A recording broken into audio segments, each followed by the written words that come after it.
ہم پچھلے 50 سالوں سے لال حویلی کے آگے 13 اگست کی رات 10 بجے جشن آزادی مناتے ہیں اور اپنے وطن کے شہداء اور اپنے وطن پر قربانی دینے والوں کو سلام عقیدت پیش کرتے ہیں.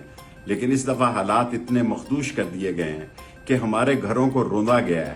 ہماری 30 سال ماں مری ہو چکی ہے. 30 سال مری ماں کے گھر کو بھی انہوں نے نہیں بخشا. ہمارے ملازمین کو مارا گیا ہے. ہمارے ملازمین کے بازو توڑے گئے ہیں.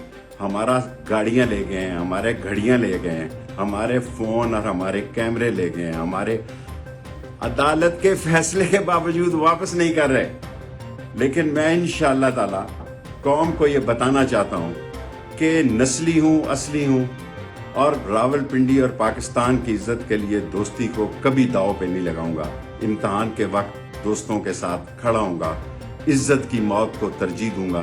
آج انہوں نے ہمارا ملازم حنیف اپنی بیوی کو لینے اڈے پر گیا ہے, اس فیملی کو اٹھا لیا ہے.